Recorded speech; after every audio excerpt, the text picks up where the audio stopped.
Is French in trouble in Quebec? 1021 right here on CJD 800, and that's the question we will tackle over the next few moments. 66% of Montreal's immigrants end up living and working in French. So why are so many Francophone columnists and politicians worried about the state of the French language in this province? Of course, they throw out figures as the justification for Bill 96, right? And boy, if we had the people on this program that say Bill 96, rather draconian measure for what is the true state of the French language in this province. Let's find out more. Calvin Veltman joins us on the line, a retired sociologist, demographer, and sociolinguist at UQAM, previously worked at the State University of New York at Plattsburgh.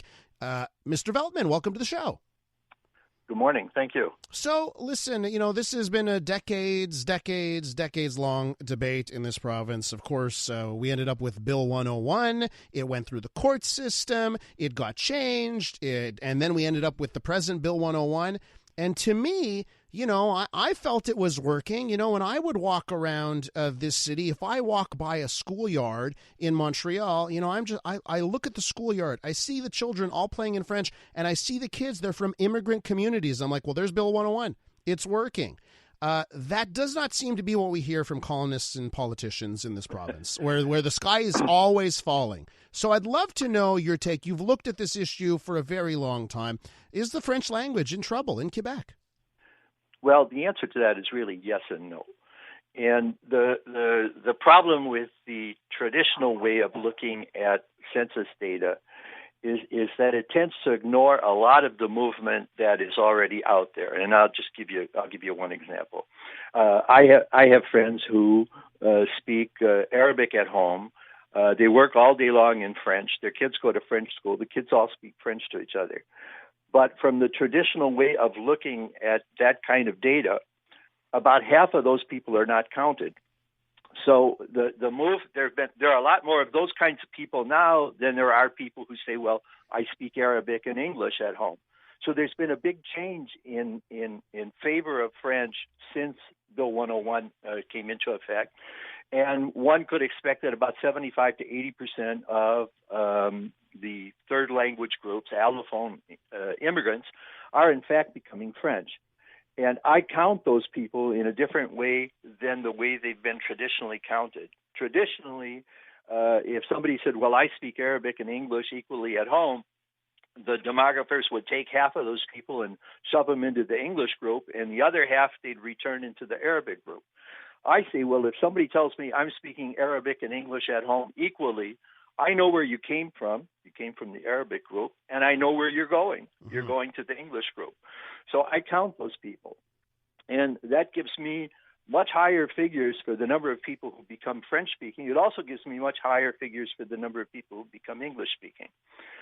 And the second thing that I do that the demographers haven't done is that since 2001, we have another question on the census which says, do you regularly speak any other language at home? Now, if you go to the allophone groups, again, the immigrant groups, about 75% of the people who say, I either speak English or I speak French regularly at home, about 75% of those people are saying, I speak French. Now, you don't start just speaking French automatically or start speaking English automatically. You learn the language by participating in the language group. So people would be working in French or they'd be working in English, and that's how they learn enough English and French in order to be able to take it into their homes and start speaking it on a regular basis. Now, if you count those people, there's about 1 million Anglophones now in Quebec, but there are also 6.7 million Francophones. So Francophones now count for about 83.6% of the population, whereas if you count data the traditional way, they're only 80.6. And at 83.6, that's a whole lot better than it was before Law 101 was put into place. Uh-huh. What was the situation before Law 101 was put in place? Well, in the 1971 census, I think it was 80.6% of the population was French-speaking, and 14.6% was English-speaking. Mm-hmm. and we're now around 12.5 English speaking, and the way I counted, about 12.5 English speaking and 83.6 French speaking.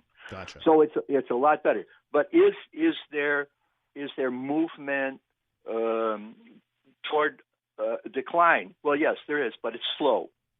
And it's not catastrophic movement. Okay, and when you say there's movement towards a decline, when you say that word decline, what do you mean? Well, there are two basic factors, and probably one of it is caused by the evolution of the job market. Places where you could go to work and never speak French are declining in terms of the percentage of the job market. Mm-hmm. At the same time, in the French community, places where you could go and only speak French and not speak English at all are also declining because we're moving into an IT world, an artificial intelligence world where all these people are speaking English and French on a regular basis. So there's been a change in the job market toward the need for bilingualism. And that's reflected in the kind of immigrants who are coming to Quebec, because we're still getting about 20% of immigrants who are basically English-speaking, who are English-oriented.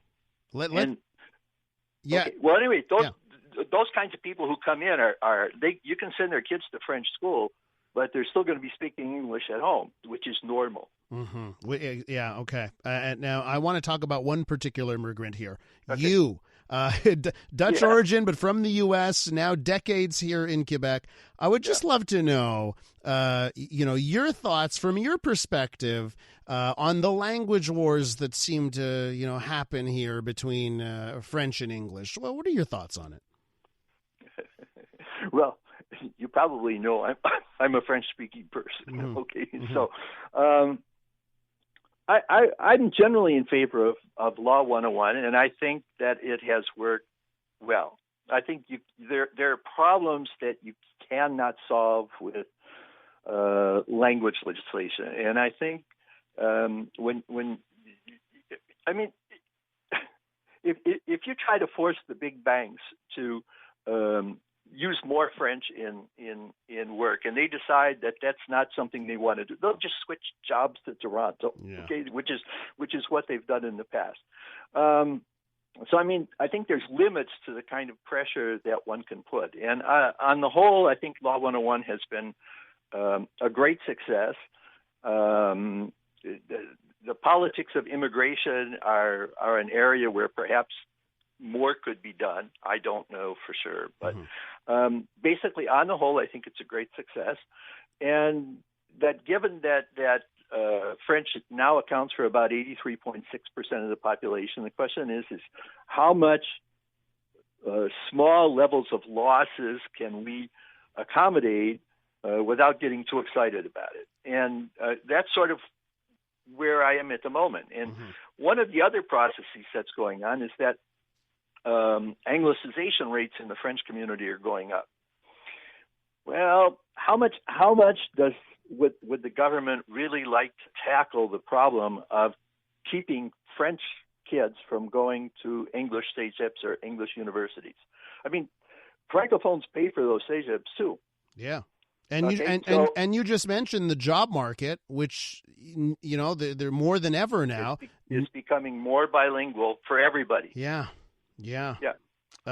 So I don't know. So these are really hard questions, and I don't think anybody has any simple solutions which are likely to make a whole lot of difference. Well, Mr. Veltman, I could probably talk to you about this for an hour. Unfortunately, I don't usually pronounce myself on anything political. Okay, so take everything I say with a grain. No, absolutely. Listen, I think you're being very a common sense approach here. I would agree with you. By the way, on Bill 101, I think, and I would say most Anglophones would say the Bill 101 we ended up with, the Bill 101 that went through the courts and got changed and was influenced by the court system, we're okay with that Bill 101, and we look at a Bill 96, which is much more heavy-handed, and we've got concerns about our future. We're out of time, Mr. Veltman. I want to thank you for coming on. Well, thank you so much. Have a great day. That is Calvin Veltman, retired sociologist, demographer, and sociolinguistic linguist at the Université du Québec à Montréal, UQAM.